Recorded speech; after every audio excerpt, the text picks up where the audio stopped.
Tu as marché hier dans une rue inconnue. À un croisement, ton corps s'est incliné vers la gauche, comme s'il pressentait la courbe du bitume avant même ton esprit. Cette intuition n'était pas magie. Elle portait un nom, l'hippocampe. Minuscule organe enroulé dans le cortex temporal, là où l'air qu'on respire s'éteint en silence. Ce serpent marin de cellules est le berger des souvenirs qui fuient. Le géomètre des chemins invisibles. Il tisse la carte de tes déplacements quotidiens, archive le parfum de ta première pluie d'été comme un sismographe de l'âme. Sans lui, le monde devient un carrousel de visages et de lieux qui se répètent sans jamais s'imprimer, un calvaire connu par Henri Molaison, opéré en 1953. Un homme condamné à revivre chaque instant comme un nouveau jour.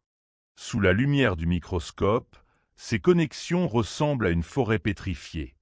Des centaines de milliers de dendrites entrelacés, où chaque brindille porte la trace d'un événement jamais répété. Les neurosciences le savent aujourd'hui. Cette structure fragile, à peine plus grosse qu'un grain de riz, n'est pas un réceptacle passif. Elle sculpte le temps lui-même. En 2005, l'équipe d'Edvard Moser a révélé ces cellules grilles, véritables coordonnées cartésiennes de l'espace. Ces réseaux hexagonaux s'activent à mesure que tu tournes dans un couloir. C'est là, au croisement des dimensions, que se mêlent la mémoire épisodique et l'orientation, deux langages que tout robot peine encore à traduire. Pourtant, cette précision n'a pas échappé à la dégradation. L'hippocampe vieillit avant le reste, se recourbe comme une feuille en automne. Les études de l'Institut Allen montrent qu'à 50 ans, sa capacité à générer de nouveaux neurones diminue de 30%. Chaque promenade devient un peu plus floue. Chaque visage, un peu plus fragile. Certains y voient un paradoxe. Comment un organe si central peut-il être aussi vulnérable? Peut-être parce que c'est justement son rôle, être poreux au monde, ouvert à l'expérience, donc à son érosion. Et si l'on pouvait réécrire ces sillons? En 2017, une équipe de l'Université de Californie du Sud a implanté des souvenirs artificiels chez des rats. En stimulant électriquement ces circuits, ils ont remplacé un apprentissage réel par un signal codé. Ce n'est encore qu'un embryon. Mais les physiciens quantiques de l'Institut Niels Bohr murmurent, l'hippocampe pourrait un jour être comparé à un cristal temporel, un matériau stockant non de l'énergie, mais des instants. Pense-y quand tu retrouveras ton chemin dans une ville inconnue. Derrière ton assurance, il y a un océan de potentiels électriques. Un labyrinthe vivant qui transforme chaque pas, chaque battement de cœur, en constellation de souvenirs. Mais à quel point ces étoiles sont-elles éternelles, si leurs constellations peuvent être réécrites? Dans les caves de l'Université de Californie du Sud, au crépuscule des années 70, une idée folle prenait corps. Ted Berger, ingénieur devenu neuroscientifique, fixait un hippocampe de rat sous microscope. Sa main tremblait en ajustant l'électrode de tungstène. Si les souvenirs sont des séquences d'impulsions électriques, songeait-il, peut-être peut-on les reproduire artificiellement.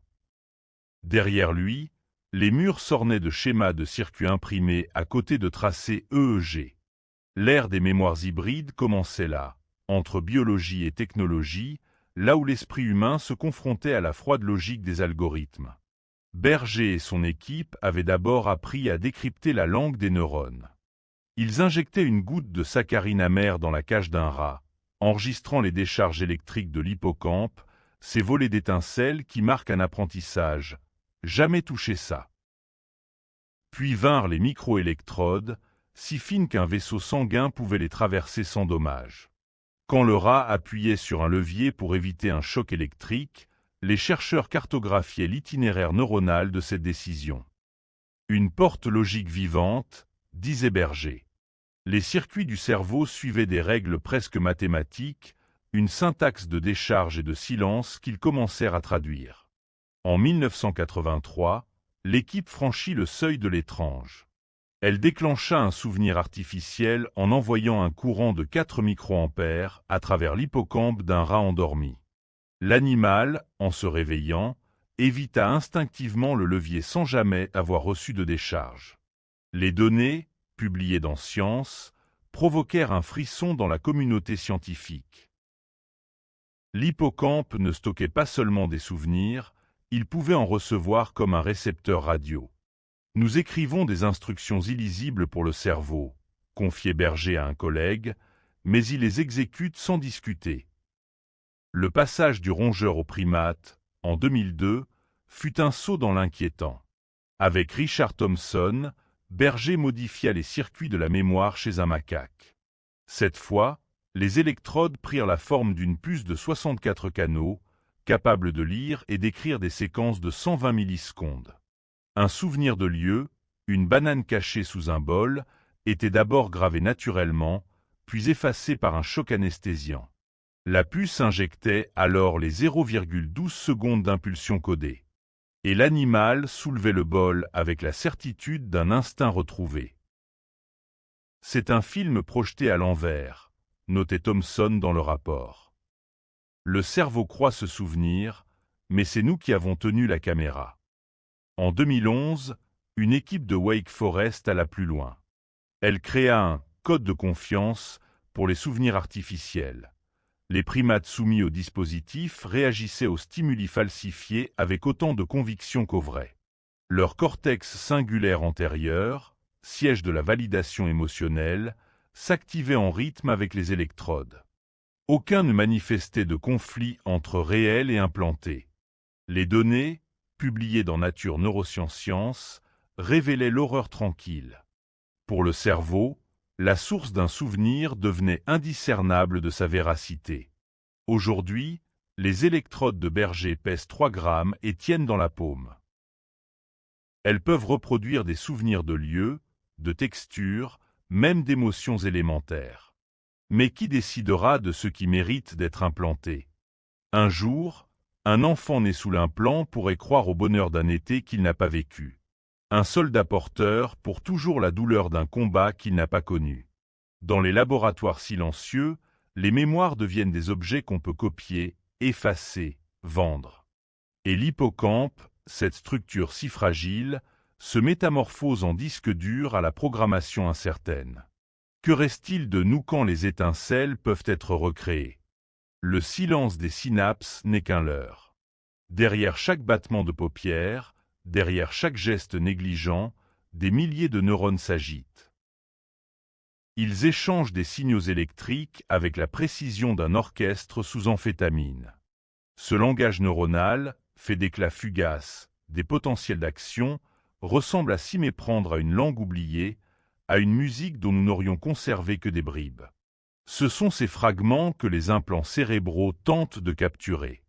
Cette écriture électrique que des équipes, comme celle de Théodore Berger à l'Université de Californie du Sud depuis les années 2000, cherchent à décoder comme on déchiffre un hiéroglyphe. L'hippocampe, siège des mémoires en devenir, n'est pas un simple enregistreur. C'est un alchimiste. Il transforme l'expérience vécue, un parfum de pluie, la chaleur du bois d'un banc, en séquence d'impulsions électriques, en cartographie dynamique de connexions renforcées ou effacées. Un souvenir, ici, devient une mélodie éclatée entre des populations neuronales, des motifs d'activité électrique que les électrodes des implants tentent aujourd'hui de décrypter. Souvenez-vous de 2013. Cette expérience marquante où des rats amnésiques ont retrouvé la mémoire grâce à un microcircuit artificiel. Ce dispositif reproduisait les schémas d'activité de leur hippocampe endommagé. Imaginez un casque audio greffé à l'intérieur du crâne, jouant la partition perdue de leur mémoire. Mais comment traduire en courant électrique ce qu'un humain ressent en voyant la mer pour la première fois? Regardez les implants modernes, comme ceux du projet Neuralink. Ils capturent des dizaines de milliers de signaux par seconde. Ils repèrent les moments où un neurone parle plus fort, où un réseau se synchronise en une onde cohérente. Ce n'est pas une photo qu'ils obtiennent, non. C'est une danse continue, un ballet de sodium et de potassium traversant des membranes cellulaires. Quand l'équipe de Mayank Mehta à UCLA décrypte ces motifs, elle ne lit pas des mots. Elle perçoit des intentions. La trajectoire d'un bras vers une cible, l'ébauche d'un mouvement imaginé mais jamais exécuté. Pourtant, chaque tentative soulève un dilemme. Les données neurologiques sont-elles la mémoire elle-même ou seulement sa carte d'identité? Observez ces chercheurs de l'Institut Riken au Japon en 2018. En stimulant des neurones hippocampiques, ils ont implanté un faux souvenir chez la souris. Mais ils n'ont pas écrit un souvenir. Ils ont déclenché un réseau préexistant, l'ont fait résonner comme un écho dans une grotte vide. Le souvenir artificiel manque de texture. Il n'a pas ces détails inattendus qui fixent une expérience dans la chair du temps. Et si un jour, les implants sculptaient des souvenirs précis, une enfance inventée, un amour sans visage, comment distinguerions-nous le vécu de l'implanté? Le cerveau lui-même n'a jamais fait cette distinction. Les souvenirs se reconstruisent à chaque rappel, altérés par ce que nous devenons. La technologie pourrait-elle offrir une amnésie sélective? Effacer les douleurs comme on supprime un fichier? Écoutez ces essais de 2024 sur des patients épileptiques. Agir sur les oscillations θ de l'hippocampe pourrait ralentir la consolidation des souvenirs traumatisants. Mais quel serait le prix à payer? Vous regardez vos mains, conscient que chaque seconde modifie leur destin neurochimique. Imaginez, des électrodes écrivant en vous des souvenirs de lieux jamais foulés, d'amour jamais vécu. Reconnaîtriez-vous encore votre âme, porteuse de ces souvenirs artificiels? Ou bien chaque cellule garderait-elle une vérité silencieuse? Rien ne remplace l'instant où la lumière frappe la rétine, où l'air entre dans les poumons, où le monde vous marque sans qu'aucune machine ne l'ait programmé. L'ARN de votre dernier souvenir se tord actuellement dans les synapses de votre hippocampe. Une fragile hélice tissée par l'électricité de vos neurones. Mais si demain, une aiguille pénétrait ce réseau biologique? Si un faux souvenir s'y insérait avec la précision d'un bijoutier gravant un diamant, à qui appartiendrait cette mémoire? À vous qui la porterez dans la chair de votre cortex? Ou à celui qui aura guidé la machine? Au laboratoire de Ted Berger, à l'Université de Californie du Sud, des rats apprennent à répondre à des stimuli mécaniques imitant les signaux de l'hippocampe. Cela dure depuis 3 décennies. En 2021, une équipe menant ces recherches a démontré dans Neural System et circuits qu'un implant cérébral pouvait compenser partiellement la perte de mémoire chez des primates non humains. Comment? En reproduisant les codes électriques typiques des synapses saines. La limite entre thérapie et réécriture était alors devenue mince comme une lame de scalpel. Mais que devient une identité lorsqu'un souvenir devient un objet manipulable en laboratoire? Martha Farah, neuroéthicienne à l'Université de Pennsylvanie, a exploré cette question avec la rigueur d'une archéologue sondant les strates d'un temple interdit. Elle rappelle un fait essentiel. Chaque mémoire humaine résulte d'un dialogue intime entre biologie et environnement. Ce que les philosophes appelaient naguère l'empreinte du monde. Effacer ou greffer ces empreintes équivaudrait à redéfinir, sans consentement éclairé, ce qui constitue fondamentalement une conscience. Certains chercheurs en neuroprothèse, comme Miguel Nicolelli à Duke University, avancent que ces technologies pourraient restaurer l'identité chez des patients souffrant de lésions cérébrales graves. D'autres, plus prudents, comme les bioéthiciens du groupe dirigé par Paul Wolpe à l'université Emory, soulignent que la notion même de propriété cognitive reste floue dans les chartes juridiques mondiales. Imaginez un laboratoire brevetant la mémoire d'un événement collectif. Un gouvernement effaçant des traumatismes historiques pour assurer sa pérennité. Une entreprise vendant l'exclusivité d'un souvenir modifié comme une œuvre d'art numérique. Les scénarios fleurissent. Aussi improbables qu'inquiétants. Là où la science n'a pas encore tracé de frontières. Pourtant, les données expérimentales sont implacables. En 2023, une étude publiée dans Nature Neurosciences a montré que la réactivation sélective de souvenirs chez la souris via l'optogénétique modifiait irrémédiablement leur nature. Ce que les neurochimistes appellent le déplacement d'énoncé, l'altération d'une mémoire par son simple rappel, rend déjà problématique l'idée d'un souvenir pur.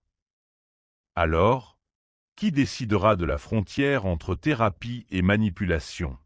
Entre souvenirs authentiques et mémoire programmée? Un matin, dans la pénombre de ta chambre, tu pourrais te lever en croyant avoir grandi sous les cyprès de Toscane, alors que ton berceau a basculé sous les néons d'un hôpital de Chicago. La lumière du jour filtrerait à travers les persiennes, identique à celle que tu as réellement vue 1000 matins avant cela. Mais la chair de ton cerveau aurait intégré l'histoire inventée, comme un tissu cicatriciel recouvrant la vérité originelle. Comment alors distinguer le vrai du fin, quand les deux se nourrissent du même substrat biologique? Et si, un jour, les souvenirs devenaient comme des vêtements interchangeables, achetés dans des catalogues numériques? Qui douterait encore d'être l'auteur de sa propre histoire? Ou bien chacun porterait-il, au fond de soi, la certitude inexprimable qu'il existe des mémoires sous-jacentes, impossibles à pirater? Celles des odeurs matinales de la cuisine maternelle, du contact d'un premier amour, de la douleur inavouable d'un adieu silencieux. La lumière bleutée de l'écran médical danse sur les parois du laboratoire de Boston. Sur l'écran, les méandres électriques d'un hippocampe artificiel s'inscrivent en temps réel. Clara, 28 ans, fixe sans ciller les courbes entrelacées. C'est sa mémoire de l'accident, réécrite 3 fois depuis que les neuroprothésistes du MIT lui ont implanté l'interface Neuralink. Les souvenirs traumatiques sont des nœuds dans la trame neuronale, lui a expliqué le docteur Ramirez. Son équipe a démontré en 2027 comment un photon ciblé pouvait effacer un engramme de peur chez la souris. Cette découverte figure dans Science Robotics. Pourtant, ce soir, un détail la taraude. Dans cette version modifiée de sa propre histoire, le visage de son frère n'est plus sur la banquette arrière de la voiture. Était-il vraiment là? Ou bien ce blanc, cette absence programmée par l'algorithme de réétiquetage, est-il devenu sa vérité? Dans les résidences sécurisées où vivent les premiers bénéficiaires de la mémoire assistée, des silences s'accumulent. À Tokyo, Takashi raconte à sa femme leur premier baiser sur la plage de Miura. Pourtant, ses yeux ne reconnaissent plus le parfum de Monoi qu'elle porte depuis 20 ans. À Londres, Amélie, guérie des souvenirs d'un agresseur grâce à la stimulation magnétique profonde validée par l'Institut Karolinska, croise parfois des visages dans la rue. Il déclenche chez elle une terreur sans objet. La mémoire n'est pas un disque dur, mais une rivière, murmure-t-elle à son thérapeute. Elle cite une étude récente du CNRS sur la dynamique des synapses. Un flux où chaque souvenir refait surface sous une forme légèrement altérée, comme l'eau qui change en coulant. Au cœur de ce bouleversement, une équipe de Berkeley révèle des données troublantes. Quand des volontaires reçoivent des souvenirs synthétiques implantés par optogénétique, leur activité cérébrale reproduit fidèlement les mêmes schémas que pour des souvenirs réels. Les détails faux, un voyage à 5e Nice, une main serrée lors d'un mariage, s'ancrent avec une telle intensité que même les scanners EEG ne font plus la distinction. Nous sommes programmables, conclut le professeur Desroth. Sa découverte des canaux ioniques modulables a rendu cette technologie possible. Mais quand Clara demande si son sourire face à un clown, effacé après l'incident du centre commercial, sera remplacé par un souvenir neutre ou simplement comblé d'un vide qu'elle prendra pour acquis, l'interface reste muette. Certains neurochirurgiens préparent l'étape suivante. Des implants permanents capables de recoder en continu, comme une caméra mentale externe. Dans les laboratoires souterrains de Zurich, des prototypes d'ARN synthétiques stockent des expériences en temps réel. Ils sont prêts à être injectés pour réparer des pertes, mais aussi pour vendre des vies imaginaires. On pourrait acheter les souvenirs d'un amant idéal, d'un alpiniste, d'un génie des échecs, plaisante un investisseur à Davos. Il ignore les mises en garde du collectif Éthique Neuro. Ce groupe rappelle combien les prions, ces protéines malades qui dévient d'autres protéines, ont montré la fragilité des systèmes biologiques face à l'information corrompue. Clara éteint l'écran. Dans le noir, ses doigts effleurent machinalement la cicatrice sous son oreille gauche. C'est là que le fil de platine disparaît sous la peau. Demain, elle reverra sa thérapeute. Elle lui proposera d'effacer le doute lui-même, ce grain de sable dans l'engrenage parfait du soi reconstruit. Elle pense soudain à ces vers d'Einstein, lus dans une vieille anthologie de physique. Le présent s'accroche au passé comme le sable humide se souvient des vagues. Mais si l'eau disparaît, que reste-t-il de la main qui a dessiné? L'expérimentation fut simple, presque cruellement élémentaire. En 2024, une équipe de l'Institut Riken à Tokyo a montré comment, chez la souris, certains neurones de l'hippocampe pouvaient être activés rétrospectivement par des flashs lumineux. Ces cellules, repérées grâce à la protéine channel-rhodopsine, révélaient leurs souvenirs comme des éclats d'un miroir brisé. Tu imagines aisément les scénarios qui ont suivi. Ou peut-être y as-tu déjà pensé, la nuit, lorsqu'on te murmure qu'un souvenir peut être non seulement effacé, mais remplacé. Le professeur Susumu Tonegawa, pionnier des engrammes mémoire, aurait pu s'en contenter. Mais ses jeunes collègues, dans le sillage de ses découvertes, ont ouvert une porte que personne n'avait vraiment imaginé fermer. Les protocoles dits d'editing mnésique ne sont plus théoriques. Leur principe repose sur la réactivation des mécanismes de reconsolidation. Quand un souvenir est rappelé, il devient temporairement malléable, comme un livre réouvert à la page d'un chapitre. Les protéines, telles que la CAMKI-alpha, interviennent alors. Elles agissent comme des charpentiers, soulevant les murs synaptiques pour insérer de nouvelles briques. Imaginez un soldat revivant une embuscade. Sous l'effet de médicaments ciblant ces protéines, son cerveau pourrait recouvrir l'horreur d'un voile apaisé. Des essais cliniques discrets se sont déroulés à l'hôpital Walter Reed en Pennsylvanie. Résultat, une diminution spectaculaire des symptômes de stress post-traumatique, sans effet secondaire majeur. Mais que devient le récit originel? Se dissout-il comme un sucre dans l'eau, ou laisse-t-il une trace persistante, une empreinte de sel cristallisée au fond du verre? Pensez à cette femme qui a demandé à effacer l'image de son père pendu dans la cave familiale. Elle a choisi à la place un souvenir de vacances à la mer. Des vagues, un cerf-volant orange, le sel sur ses lèvres. Les électrodes ont tracé leur cartographie intime autour de l'hippocampe. L'appareillage a injecté sa fiction chirurgicale. Aujourd'hui, elle rit en parlant de cette journée où le cerf-volant s'envolait. Pourtant, certains soirs, un goût métallique persiste dans sa gorge, un relent de rouille que les lavements mnésiques n'ont pas effacé. Fantôme d'un souvenir résistant? Ou pris de toute réécriture? Un résidu, une brûlure invisible, une scorie de soie? Les neuroéthiciens débattent ces paradoxes depuis une décennie. Que reste-t-il d'un individu quand la douleur se retouche, la honte s'efface, l'humiliation devient triomphe imaginaire? Le professeur Anjali Rao, d'Oxford, alerte dans Neuron, nous construisons des miroirs qui mentent.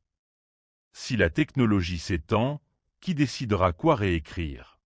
Une victime de viol souhaitant un souvenir flou pour fuir la terreur? Un gouvernement effaçant la mémoire d'une révolte étouffée? Un tribunal modifiant les souvenirs d'un témoin pour les adapter aux faits?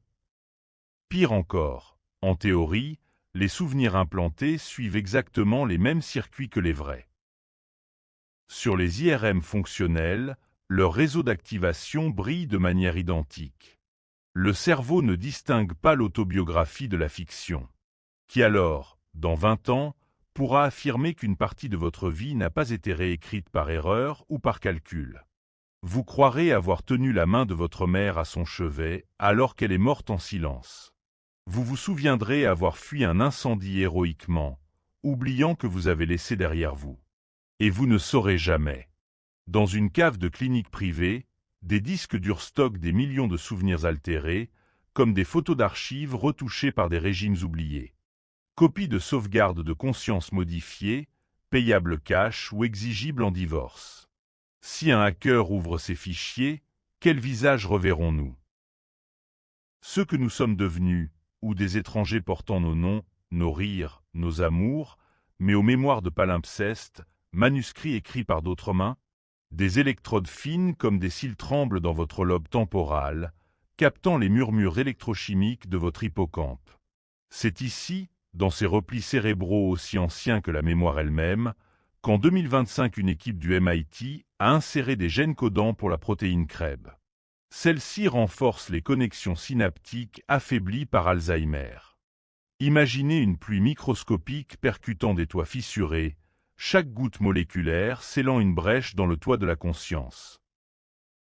Les souris modifiées retrouvaient des parcours dans des labyrinthes avec une précision retrouvée, leurs neurones s'illuminant en arcs électriques captés par microscopie à 2 photons. Pour les humains, les premiers essais montrent des indices fragiles. Un patient évoque soudain une robe rouge de son enfance, un autre reconnaît le visage de sa fille après des années de brouillard. Ces souvenirs restaurés ne sont pas parfaits, mais des esquisses tracées par des algorithmes déchiffrant les traces neuronales résiduelles, comme un archiviste recomposant un manuscrit brûlé à partir de cendres parcourues de lettres invisibles. Pourtant, chaque avancée porte en elle la graine de sa déviation. Les mêmes technologies permettent d'éteindre les gènes responsables d'amas amyloïdes. Avec quelques lignes de code supplémentaires, elles pourraient effacer les souvenirs liés à certaines émotions. En 2027, les laboratoires de neuroéthique de l'Université de Genève alertent.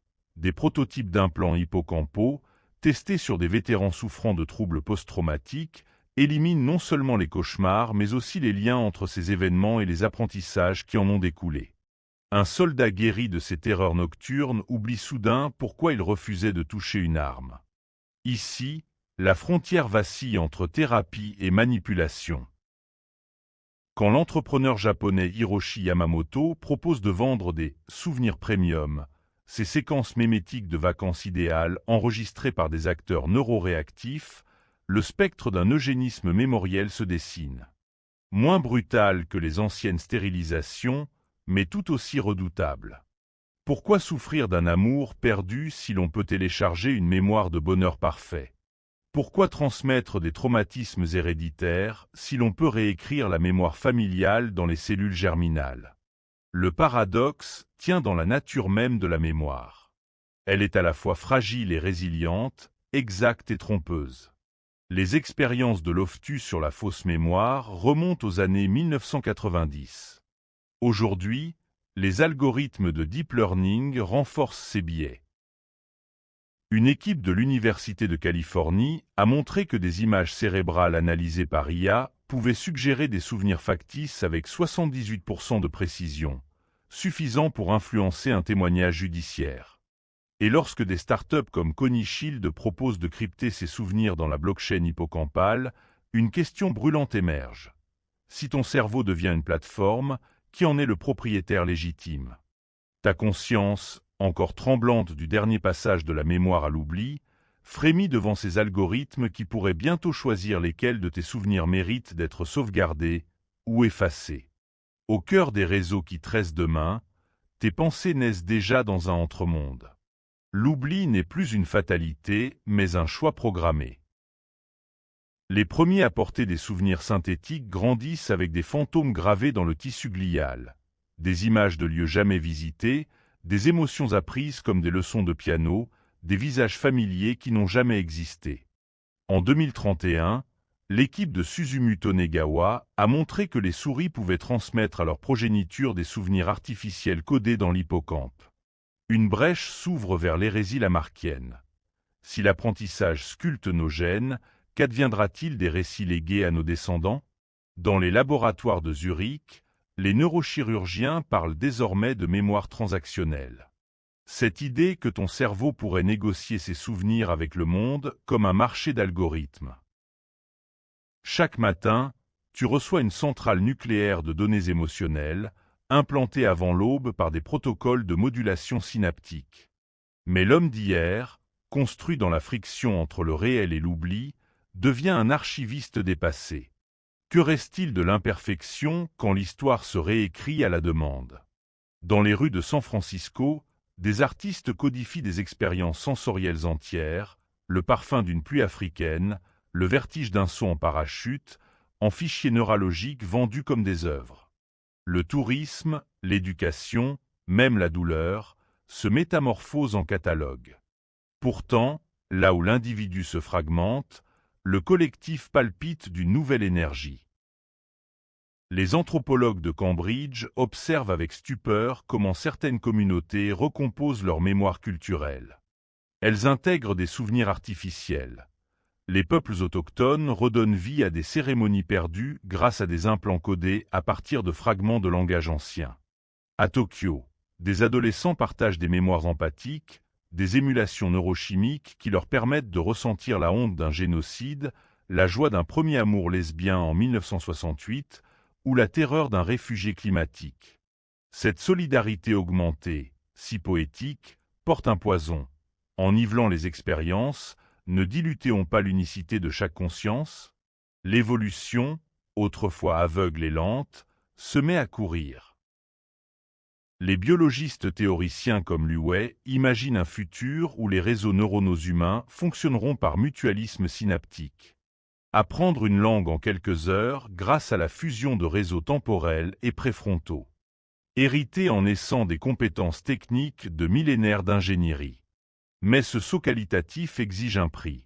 Si nos cerveaux deviennent des interfaces échangeant souvenirs et savoir à vitesse photonique, comment distinguer encore le soi du non-soi? Un enfant né en 2045 rêve-t-il de ses propres nuits d'enfant ou des expériences implantées par ses concepteurs? La nuit, sur les écrans des observatoires de La Palma, les télescopes captent des éclats lumineux provenant de civilisations éteintes. Peut-être ces lueurs furent-elles un jour les adieux de peuples qui, eux aussi, ont franchi le miroir des mémoires programmables? Tu t'endors, bercé par le doute. Si la conscience est une histoire que nous racontons à nos neurones, à partir de quand cette histoire cessera-t-elle d'être la tienne? Pour devenir un roman collectif. Et que murmureront les premiers êtres dont la mémoire aura dépassé les limites du biologique, lorsqu'ils contempleront les vestiges de notre temps? Chaque nuit, ton cerveau trie les fragments de ton existence.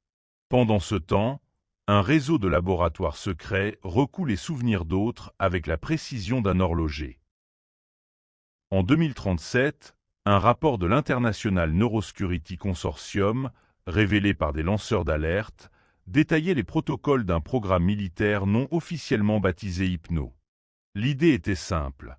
Si la neuroplasticité permet d'effacer les circuits de la peur, pourquoi ne pas façonner des soldats immunisés contre le traumatisme? Des électrodes ultrasensibles, implantés chez des volontaires, cartographiaient en temps réel leurs réactions émotionnelles pendant des simulations de combat. Lorsque l'amygdale s'activait, un courant de 2,5 microampères modulait l'hippocampe, érodant la consolidation des souvenirs douloureux. L'équipe du docteur Delena Kovacs, à l'université de Prague, démontra qu'après 6 mois, ces individus ne reconnaissaient plus les visages de leurs camarades tombés, ni même leurs propres actes. Mais c'est dans les salles de réunion des géantes tech qu'un autre abîme s'ouvre. En 2029, une start-up nommée Mnemesoft, incubée par un conglomérat pharmaceutique, breveta un algorithme capable de prédire les souvenirs commercialement exploitables à partir de données de résonance magnétique fonctionnelle. Leur logiciel identifiait les zones de la circonvolution pariétale inférieure où s'ancraient les décisions d'achat, et y injectait subtilement des images de produits pendant les phases de sommeil lent. Les tests sur 400 cobayes, analysés par l'équipe de neuroéthique du professeur Hiroshi Tanaka à Kyoto, révélèrent que 78% des participants choisissaient inconsciemment les marques implantées, croyant leurs préférences authentiques.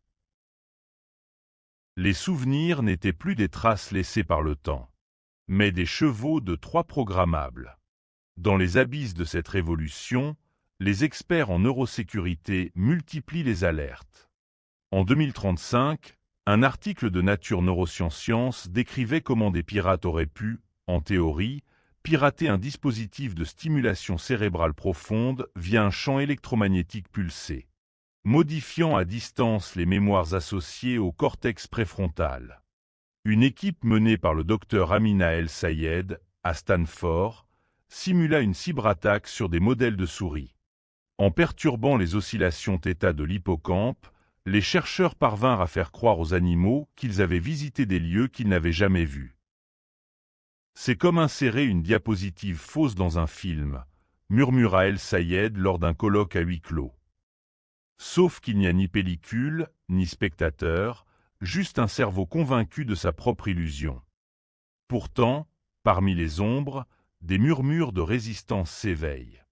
En Suisse, le projet Mnémosine développe des pare-feux mémoriels, des signaux électromagnétiques conçus pour brouiller les tentatives d'écriture invasive. Leur principe repose sur une découverte du CERN en 2041. Les cellules gliales, autrefois considérées comme des soutiens passifs, émettent des potentiels électriques complexes, qui pourraient agir comme des gardiens des réseaux synaptiques. À Berlin, une coalition de penseurs et de hackers neuroscientifiques propose des mémoires cryptées, des souvenirs autoréférentiels que seul l'esprit pourrait décoder, comme un poème dont on serait à la fois l'auteur et le lecteur. Mais alors que les frontières de la mémoire se dissolvent, une question hante les nuits des spécialistes. Si nos souvenirs peuvent être lus, modifiés, effacés, où se niche encore notre essence? Et que deviendra l'humanité quand ces récits intimes seront devenus des terrains de guerre, ou pire, des marchandises? La réponse, peut-être, dort dans les sillons de ton cortex. Là où chaque synapse murmure encore une histoire que personne n'a encore osé trahir. Chaque aube où la lumière force les ombres à reculer, ton cerveau recompose le monde. Fragments de réalité, illusions, tout se mêle en un instant. Ce miracle se répète quand un neurochirurgien ajuste les paramètres d'un implant hippocampique. La machine traduit un signal électrique en souvenir. Et toi, tu jures avoir vécu ce moment-là. Les données sont claires depuis les expériences de Susumu Tonegawa au MIT en 2013. Son équipe a inséré un faux souvenir dans le cerveau de souris. Résultat, une fuite panique vers un lieu qu'elle n'avait jamais visité. Aucun doute, la mémoire est devenue scriptible. Mais quand le code source de ta conscience est lisible comme un livre d'écolier, qui devient l'auteur de ta douleur, de ton amour, de ton deuil? Les laboratoires rivalisent de prouesses. En 2025, les travaux de l'équipe de Karl Deßroth sur l'optogénétique permettent d'activer des souvenirs spécifiques chez les primates. Il suffit d'illuminer des cellules avec des faisceaux de lumière bleue. Imagine effacer un traumatisme comme on désactive une alarme incendie. Mais qu'en restera-t-il de ton réflexe de survie, de cette mémoire musculaire qui te fait éloigner d'un danger imprécis? La neuroscientifique Brenda Paredes rappelle dans un article de Nature Neurosciences qu'aucun système de correction de souvenirs ne peut isoler un fait sans altérer 10 autres. Un file accrochant 1000 recits entremêlés. Pourtant, les premiers volontaires affluent. Des soldats veulent oublier les visages éclatés. Des parents souhaitent effacer la journée où l'hôpital est devenu un lieu de deuil. Des entreprises promettent une enfance idéale, avec des goûts de sucre et des rires synthétiques. Le marché naît, et avec lui, une question sans réponse. Si la mémoire artificielle devient un bien commun, comment distinguer ce qui fut vécu de ce qui fut injecté? Les tribunaux du futur devront-ils demander un certificat d'authenticité mémorielle, comme on vérifie un acte de propriété? Au fond, ce conflit brûle depuis les premiers humains gravant des symboles sur la pierre. Chaque technologie de mémoire redéfinit ce que nous acceptons comme intime. De la tablette d'argile à l'implant cérébral, une constante. Le silicium efface ce que la plume laissait oublier. Et si l'oubli n'était pas un bug, mais la fonction secrète permettant à l'esprit de respirer? Les philosophes du transhumanisme avancent un droit à l'effacement sélectif, un reset éthique. Mais qui décidera quel souvenir vaut la peine d'être gardé, quand ton enfance entière repose sur un événement que tu détestes, mais qui t'a construit? Regarde ton reflet dans la vitre d'une nuit sans lune. Le cerveau qui te permet de désirer, de créer, d'aimer, est le même qui abrite la terreur des lendemains incertains. Si un jour les souvenirs deviennent des programmes téléchargeables, que restera-t-il du tremblement des mains en revoyant celle qui t'a quitté? De cette chaleur au creux du ventre lors d'une retrouvaille inattendue? Peut-être le plus précieux de nos dons n'est-il pas de se souvenir, mais de laisser les souvenirs se transformer seuls, poussant comme des champignons dans l'humus des nuits. Demain, l'écran bleuté d'un laboratoire tracera peut-être le contour d'un bonheur commandé. Mais ce soir, alors que tes synapses dansent dans l'obscurité, demande-toi si l'essentiel ne réside pas dans ce que nulle machine ne pourra jamais coder. Le parfum du temps qui passe et l'irréversible beauté d'un instant qui ne se répète qu'une fois.